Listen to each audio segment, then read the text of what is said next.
आशा और आशंकार परिसमाप्ति घटी।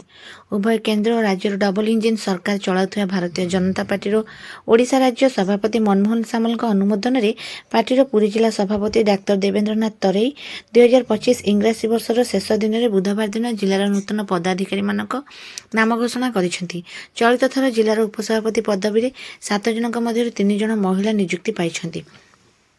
उपसभापति पदाधि पर रतिकांत बेहेरा, मीनालता महांती, मुनि नायक, रंजिता पाढ़ी, सुभाषिष रथ, अभयनाथ और करुणाकर जेना नाम घोषणा करा जायछि।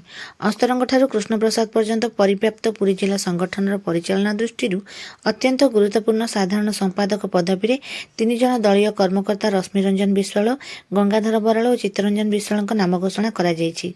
जिलार 6टी संपादक पदवी निमंते जयंत कुमार दास, स्वर्णप्रभा माझी, त्रिनाथ बराल, ज्योति महापात्र, अनिल कुमार साहू और प्रियदर्शन जेना नाम घोषणा करा जायथिबा बेले कोषाध्यक्ष पदवी निमंते सोहन पासोरिया नाम घोषणा करा जायछि।